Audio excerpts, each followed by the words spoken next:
Hello friends, welcome to TD learning. My name is Pradeep Singh. और जैसा कि आपको पता है, इंटेलिजेंस ब्यूरो का एग्जाम होने वाला है। आप लोगों ने फॉर्म फिल किया होगा। तो बहुत सारे बच्चों का डिमांड था कि सर ये एग्जाम बहुत रेयर 2-2 साल में एक बार होता है, और डिफिकल्टी लेवल कैसा है, कैसे करना है, मैथ्स में क्या पढ़ना है, रीजनिंग में क्या पढ़ना है, इंग्लिश में क्या पढ़ना है, जीके में कैसा रहेगा, जनरल स्टडीज कैसे है इसके। तो मैं आप लोगों के लिए उसका एक पोर्शन मैथ्स का सवाल लेके आया हूं, जो आपको पता ही है कि 20 क्वेश्चन मैथ्स के आने वाले हैं इसमें।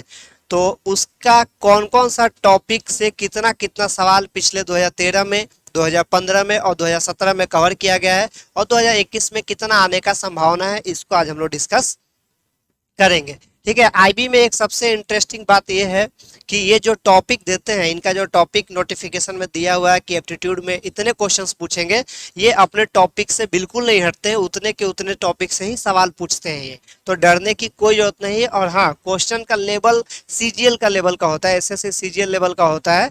तो आपको उस लेवल के क्वेश्चंस को प्रैक्टिस करना होगा ताकि आप बेहतर परफॉर्म कर पाए। तो चलिए, टाइम को वेस्ट ना करते हुए फटाक से हम आते हैं एनालिसिस के ऊपर। तो टॉपिक वाइज टॉपिक मैंने यहाँ पे लिख रखा है ताकि आपको सब समझ में आए। तो देखिए, 2013, 2015, 2017 हर 2-2 साल में एग्जाम हुआ है, और अब की बार 2021 में एग्जाम होने वाला है। ठीक है। तो पहला टॉपिक लेते हैं एवरेज। एवरेज से 2013 में एक भी सवाल नहीं पूछा गया था, 2015 में एक भी नहीं था, 2017 में 4 सवाल था। 4 सवाल में से जो सवाल थे, एक था मिनिमम और मैक्सिमम वाला था, दूसरा था इनकम एक्सपेंडिचर का, तीसरा था स्टूडेंट का एज का, और चौथा आपका मंथली सैलरी का जो रहता है वो था। तो 4 इस तरह के एवरेज के सवाल बेसिक ही थे, बट कैलकुलेशन बड़ा बड़ा था इनका। ये ध्यान रखिएगा, इनका क्वेश्चन का लेंथ काफी बड़ा बड़ा होता है, अगर आपने 2017 के क्वेश्चंस को देखा होगा तो एवरेज का बेसिक कंसेप्ट क्लियर रहेगा तो आप कर पाएंगे। क्लियर। नेक्स्ट था इनका टाइम, ट्रेन एंड डिस्टेंस। मैंने एक साथ ले लिया टाइम, ट्रेन एंड डिस्टेंस। 2013 में एक क्वेश्चन था, 2015 में एक क्वेश्चन था, 2017 में 10 क्वेश्चन है भाई टाइम, ट्रेन एंड डिस्टेंस का। मतलब इन्होंने मजाक बना दिया था तो 2017 में टाइम, ट्रेन एंड डिस्टेंस में। और क्वेश्चंस डिफिकल्ट नहीं थे, एकदम फिक्स सवाल है। कोई भी आप जैसे किरण का बुक फॉलो करते होंगे, एसएससी सीजीएल सीपीओ का क्वेश्चन करते हैं, तो आपको डरने की बिल्कुल जरूरत नहीं है। बिल्कुल सेम पैटर्न था कि एक आदमी घर से निकला तो उसको 5 मिनट, इतना स्पीड से चलता है तो 5 मिनट लेट पहुंचता है, स्पीड बढ़ा दे तो 5 मिनट जल्दी पहुंच जाता है। तो कितना डिस्टेंस है घर से लेकर ऑफिस का, ये सवाल था। इसी तरह के बेसिक क्वेश्चन, ए बी से 2 ट्रेन चलती है, कितने टाइम बाद मिलेगी या एक दूसरे को क्रॉस करेगी, ये सवाल था। चोर पुलिस वाला सवाल था। रैबिट और खरगोश वाला क्वेश्चन था कि इतना लैप लेता है इतने टाइम में, इतना लैप इतना टाइम में। तो रैबिट और एक और कुछ ले लीजिए, कछुआ, दोनों के लैप का रेशियो क्या था। समझ रहे बात को। एकदम बेसिक बेसिक सवाल जो आप एसएससी सीजीएल और सीपीओ के लिए पढ़ रहे हैं। तो डरने घबराने की कोई जरूरत नहीं है। बहुत जल्द मैं आप लोगों के लिए पूरा मैथ का सीरीज लेके आने वाला हूँ। आईबी का हर एक जीरो टू हीरो बैच रहेगा अपना, ताकि हर एक क्वेश्चंस को हम कवर करेंगे उसमें। ठीक है। देन आ जाइए, ये परमुटेशन एंड कॉम्बिनेशन है। परमुटेशन एंड कॉम्बिनेशन से 2013 में एक भी सवाल नहीं था, 2015 में एक था, 2017 में एक था। परमुटेशन कॉम्बिनेशन का आसान सवाल था। परमुटेशन कॉम्बिनेशन आपको पता ही है, अरेंजमेंट से ए बी सी 3 चीज है, तो कितने तरीके से उसको अरेंज किया जा सकता है। जब सिलेक्ट करते हैं तो कॉम्बिनेशन हो जाता है, जब अरेंज कर देते हैं, बैठा देते हैं, तो कॉम्बिनेशन हो जाता है। तो ए बी सी 3 लोग हैं तो 6 तरीके से अरेंज करेंगे, और जब पिक करना रहेगा, चूज करना रहेगा, तो कितना तरीका होगा, एक तरीका। तो परम्यूटेशन कॉम्बिनेशन से आपका एक एक सवाल आ रहा है, यानी इसको आप अच्छे से कर सकते हो 2021 के एग्जाम के लिए। ठीक है। देन आ जाइए सीक्वेंस एंड सीरीज। ये सीक्वेंस एंड सीरीज में क्या था, आपको 2 4 6 8, तो अगला क्वेश्चन क्या होगा, ये एक सवाल इसमें आता है। 2013 में था, 15 में नहीं था, 17 में था। और इसमें क्या आ सकता है आपको, जैसे 1 square plus 2 square plus 3 square dot dot dot dot 10 square, तो उसका वैल्यू निकाले। तो आपको पता है n into n plus one into two n plus one divide by 6। ये आपको पता है, आपने पढ़ा होगा एसएससी के लिए। नहीं पढ़ा तो मैं पढ़ा के दूंगा आपको। तो वो हो गया आपका सीक्वेंस एंड सीरीज से 3 क्वेश्चन 2017 में आया है।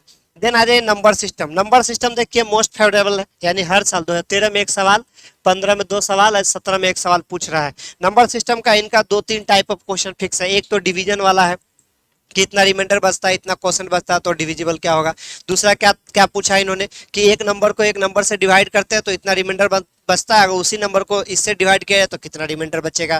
तो ये 2-3 टाइप के सवाल है इनके। और एक पावर साइकिल वाला कि 2 का पावर 34 इंटू 7 का पावर 394, तो यूनिट प्लेस पे क्या आएगा। पता ही होगा आप लोगों को, नहीं पता तो हम पढ़ा के देंगे, टेंशन लेने की जरूरत नहीं है। ठीक है। तो नंबर सिस्टम का ये हो गया। देन परसेंटेज से इनका बेसिक बेसिक सवाल रहता है। ठीक है। एक जो 2015 में इन्होंने 3 पूछा था, 2013 में 1 पूछा था, 2017 में 1 पूछा था। 2017 वाला आसान था। 15 वाला जो क्वेश्चन था परसेंटेज का, वो आपका ऐसा था जो आपका स्टूडेंट वाला था कि एक स्टूडेंट इतना परसेंट स्टूडेंट मैथ पढ़ता है, इतना परसेंट स्टूडेंट फिजिक्स पढ़ता है, इतना परसेंट स्टूडेंट ये पढ़ता है, सब पास करने वाले हैं, इतना टोटल नंबर ऑफ स्टूडेंट है, तो कितने परसेंट बच्चे हैं, कितने नंबर ऑफ स्टूडेंट फेल करते हैं, वो था। देन वोटिंग का था कि एक वोटर लिस्ट में एक नंबर ऑफ लोग है जिसमें से इतना परसेंट लोग वोट नहीं देते हैं, जितने लोग देते हैं उसमें से इतना परसेंट लोग का वोट इनवैलिड होता है, जो वैलिड वोट बचता है उसमें जीतने वाले को इतना परसेंट मिलता है, जो कितने के बराबर है। तो बताइए टोटल नंबर ऑफ वोटर कितने थे। समझे बात को, ये हो गया। देन चीनी वाला हिसाब किताब आता पर केजी वाला, तो वैसे वैसे सवाल इन्होंने पूछा है। तो बेसिक बेसिक एसएससी सीजीएल का लेवल का सवाल, क्लियर बात। तो ये हो गया। देन आ जाए प्रॉफिट एंड लॉस में। 2013 में एक भी सवाल नहीं था, 15 में एक था, 17 में एक भी नहीं था। प्रॉफिट एंड लॉस का एकदम बेसिक सवाल था, इसका बहुत ज्यादा डिफिकल्ट नहीं था, ठीक है। देन आ जाइए आपका रेशियो में। रेशियो में इनका जो क्वेश्चन आता है 2013 में था, 17 में था, 15 में नहीं था। इनका जो क्वेश्चन आया था वो था सैलरी वाला कि इतना इतना रेशियो का सैलरी है, इतने लोग हैं तो कितना कितना डिस्ट्रीब्यूट होगा। समझे कि नहीं बात। तो आसान सा सवाल था। देन आ जाए time and work. Time and work का 2015 में एक सवाल था, लेकिन ये थोड़ा पेच वाला था। पेच वाला भी नहीं बोलेंगे, कैलकुलेटिव था। और ये एमडीएच वाला था, इतने लोग इतने दिन में इतना काम करते हैं तो कितने लोग कितने दिन में कितना काम करेंगे। सब मैं पढ़ा के दूंगा। टीडीए लर्निंग के साथ बने रहिए। चैनल को सब्सक्राइब कीजिए, लाइक कीजिए, शेयर कीजिए दबा के। और जिनको भी आईबी का टेस्ट चाहिए, काम चल रहा है, डीआरडीओ का टेस्ट चाहिए, हमारे ऐप टीडीए टेस्ट ऐप पे अवेलेबल है। टीडीए टेस्ट ऐप को डाउनलोड कीजिए आज ही, और डीआरडीओ से लेके बैंक, एसएससी, रेलवे सारे एग्जाम के टेस्ट को आप सॉल्व करते जाइए, ठीक है। क्लियर बात। देन आइए एसआईसीआई का। एसआईसीआई का फिक्स सवाल रहता है भाई, 99% एग्जाम में फिक्स सवाल रहता है। कौन सा फिक्स सवाल रहता है? 3 टाइप है, उसमें से फिक्स है। पहला, difference between SI and CI for 2 year, difference between SI and CI for 3 साल। तो इसमें 2 साल वाला था कि डिफरेंस दिया हुआ इतना रुपया, प्रिंसिपल पूछ रहा है, 2 साल का टाइम है, रेट ऑफ इंटरेस्ट इतना दिया हुआ। और क्या पूछता है इसमें? इसमें और पूछ देगा इंस्टॉलमेंट वाला कि इतना अमाउंट है तो कितना कितना इंस्टॉलमेंट जाएगा, ये पूछ देता है। या रेट पूछ देगा, टाइम पूछ देगा। जनरली जो इसमें पूछा है, वो इसमें जो सवाल पूछा है वो difference between SI and CI का पूछा। तो ये हो गया 10 टॉपिक। टोटल 14 टॉपिक है। 14 टॉपिक पे फिक्स सवाल है, ढंग से कीजिएगा, काम हो जाएगा।